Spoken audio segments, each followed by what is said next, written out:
بسم اللہ الرحمن الرحیم یا بنی اسرائیل اذکروا نعمتی اللتی. اب یہ ساری جو باتیں ہوئی ہیں نا، یہ ڈائریکٹلی ہو رہی ہیں بنی اسرائیل سے، لیکن انڈائریکٹلی کس سے ہو رہی ہیں؟ مجھ سے، آپ سے.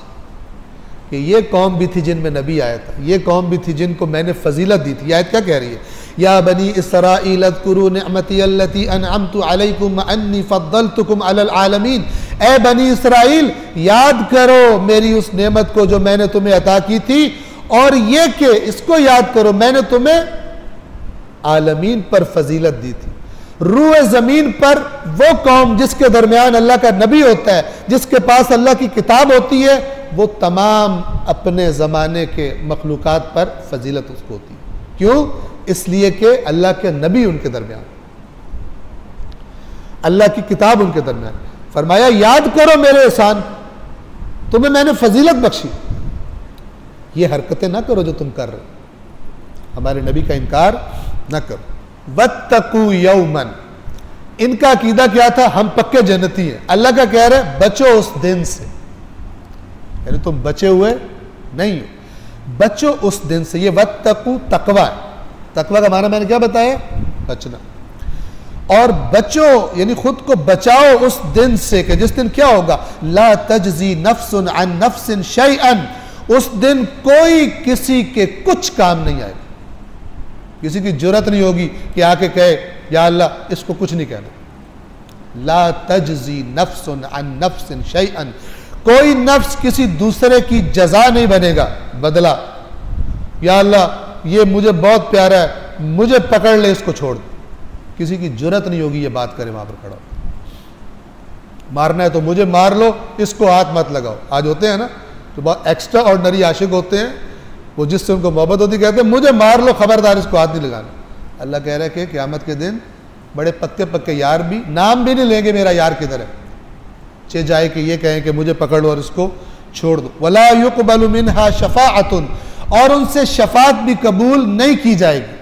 وَلَا يُؤْخَذُ مِنْهَا عَدْلٌ، اور ان سے کوئی فدیہ یا جرمانہ لے کے بھی نہیں چھوڑا جائے گا. سیٹھ صاحب نے قتل کر دیا، ٹھیک ہے، سیٹھ صاحب کیا کہتے ہیں؟ پیسے لے لو.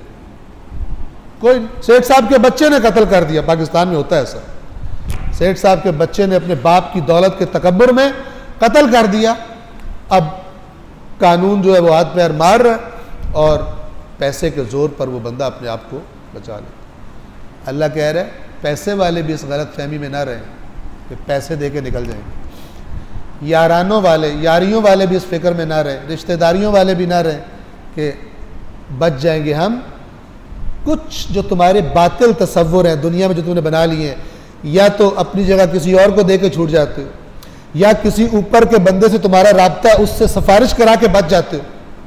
تم پکڑے جاتے ہو تو ٹیلی فون آنا شروع ہو جاتے ہیں، چھوڑ دو اپنا بندہ خیال رکھنا، جیل میں تکلیف نہ ہو، کھانا شانا صحیح کرنا، یہ اپنا بڑا جگر ہے، بھائی ہے، اسے کچھ نہیں کہنا. ٹیلی فون آنے شروع ہو جاتے ہیں، کوئی سفارش نہیں ہوگی وہاں پہ. وَلَا يُؤْخَذُ مِنْهَا عَدْلٌ، اور کوئی جرمانہ لے کے، عدل یعنی بدل، نہیں لیا جائے گا. وَلَا هُمْ يُنصَرُونَ، اور نہ ان کی کوئی مدد کی جائے گی.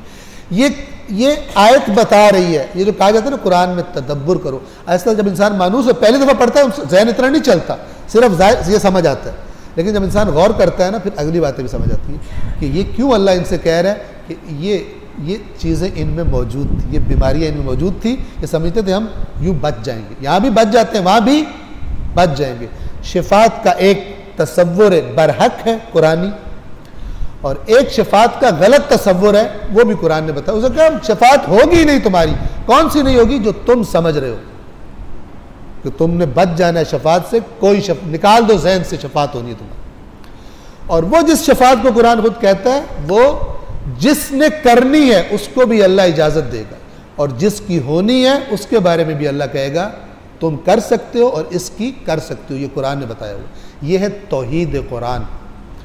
یہ نہیں ہے کہ عقیدہ میں نے بنایا ہو فرشتے لے کے جا رہے ہوں گے جہنم میں، آگے سے ہمارے پیر صاحب آ جائیں گے، چھڑ دو یہ میرا مرید ہے، خبردار اس کو ہاتھ لگایا تو. سبحان اللہ. اللہ تعالیٰ فرشتوں کا کیا تعارف کراتا ہے قرآن میں، کاش قرآن پڑھا کرتے. یفعلون ما یؤمرون یا ایھا الذین آمنوا قوا انفسکم واہلیکم نارا وقودھا الناس والحجارہ. سورۃ التحریم میں ہے کہ اے ایمان والو اپنے آپ کو اور اپنے گھر والوں کو جہنم کی اس آگ سے بچاؤ کہ اس آگ پر علیہا ملائکۃ، اس پر ایسے فرشتے اللہ نے رکھے ہیں، غلاظ جو بڑے سخت مزاج ہیں، شداد بڑے شدید مزاج ہیں، لا یعصون اللہ ما امرہم، وہ تو نافرمانی کرتے ہی نہیں ہیں اس بات کی جس کا اللہ نے انہیں حکم دیا. تو فرشتے اگر کسی کو جہنم لے کے جا رہے ہوں گے اپنی مرضی سے لے کے جا رہے ہوں گے. اگلا اس آیت کا یہ ہے وَيَفْعَلُونَ مَا يُؤْمَرُونَ، وہ تو کرتے ہی وہی ہے جس کا انہیں حکم دیا جاتا ہے. اپنی مرضی سے نہیں لے کے جا رہے ہوں گے، اللہ کے حکم سے لے کے جا رہے ہوں گے. اللہ کے حکم کے بعد کون آ کے کہے گا چھوڑ دو اس کو؟ یہ الٹے سیدھے قصے کہانیاں یہ گھڑے ہوئے. یاد رکھیں آپ نے اگر چیک کرنا ہو نا کہ جو بتا رہا ہے دین یہ ٹھیک ہے یا ٹھیک نہیں ہے، تو آپ دیکھیں اس کی باتوں میں قرآن و حدیث زیادہ ہے یا خواب اور قصے کہانیاں زیادہ ہیں. میرے دادا نے خواب دیکھا تھا، انہوں نے یوں الٹ پلٹ کر دیا ہر چیز. خوابوں سے دین نہیں بنتا. میں ایک دفعہ یوں جا رہا تھا، میرے پیچھے سے آواز آئی، میرے دادا حضور اتنے وہ مقدس تھے، وہ بھلا غلط تھے؟ نہ قرآن نہ حدیث، دادا حضور سے دین چل رہا. یہ وہ ہے کہ جب کہا جاتا ہے اس پر ایمان لاؤ جو اللہ نے نازل کیا، کہتے ہیں جو ہمارے باپ دادا کرتے تھے ہم اس پہ کریں. باپ دادا حجت نہیں ہے، نہ کسی کا خواب حجت ہے، اللہ کی آیات حجت ہے اور محمد و آل محمد کے فرامین حجت ہے اس قرآن کے سائے میں. سمپل فارمولہ ہے. تو جو زیادہ خواب سنائے اسے کہ مہربانی بھائی خواب نہ سنائیں، آپ خواب دیکھیں شوق سے، ہمیں وہ بتائیں جو اللہ نے اپنی کتاب میں فرمایا، ہمیں وہ بتائیں جو محمد و آل محمد نے فرمایا. آپ اپنے خواب جا کر کسی اور کو سنائیں. خوابوں میں دین نہیں ہے، ٹھیک ہے نا. اور آپ دیکھ لیں گے جہاں خرافات زیادہ ہوتی ہیں نا وہاں قرآن و حدیث کی بات کم ہوتی ہے. وہاں شعر و شاعری ہو رہی ہوتی ہے، تخیلات ہوتے ہیں، باپ دادا کے قصے ہوتے ہیں، یوں معجزہ ہو گیا، یوں جناب یہ ہو گیا، فلان ہو گیا، ٹھیک ہے. اور لوگ بیچارے سادہ سادہ اس پہ وہ باور کر کے بیٹھے ہوتے ہیں. اور یہ خرافات سن سن کے جب ذہن پکے ہو جاتے ہیں پھر وہ قرآن کھولتے ہیں، کہتے ہیں اوہ اس میں کیا لکھا ہوا ہے. پھر وہ پیر صاحب کے پاس جاتے ہیں، پیر صاحب یہ قرآن میں تو کچھ اور لکھا ہوا ہے. وہ کہتے ہو تیری عقل ہے کہ تو قرآن پڑھ سکے؟ تیری عقل ہے قرآن پڑھ؟ اس قرآن کو پڑھنے کے لیے تو 70 علوم پڑھنے ہوتے. چلو جی بندہ فارغ ہو گیا، پکا گمراہی میں دھکا دے دیا اس کو. اللہ کی کتاب نہ پڑھنے کے یہ سارے پھر پھل کھانے پڑتے. ایک ان کا غلط عقیدہ یہ تھا کہ ہم کسی کو اپنے بدلے میں دے کے بچ سکتے ہیں. جو بڑے بڑے ہوتے ہیں نا وہ مثلا ایک واقعہ مجھے یاد ہے، ہمارے علاقے میں ایک چودھری صاحب تھے، وہ آ رہے تھے اپنی مستی میں، انہوں نے بندے پہ گاڑی چڑھا دی، بندہ مار دیا. ڈرائیور پیچھے بیٹھا ہوا تھا، بندہ مار کے ڈرائیور سے کہتے جلدی جلدی آگے آ جا، رات کا وقت تھا تاکہ تو پکڑا جائے میں نہ پکڑا جائے. چلو جی میں سارا پیچھے خیال رکھ لوں گا، تجھے کوئی جب سے بعد چھڑوا لوں گا. قیامت کے دن ایسا بھی کوئی نہیں ہوگا کہ یار تو یا میری جگہ بیٹھ جانا، بلکہ تو اللہ تعالیٰ کو بتا کہ انہوں نے نہیں کیا تھا میں نے کیا تھا. یہ تو اس وقت حیدرآباد میں تھے جب کراچی میں کام ہوا. ایسا کوئی چکر اللہ کے سامنے نہیں چلنے والا.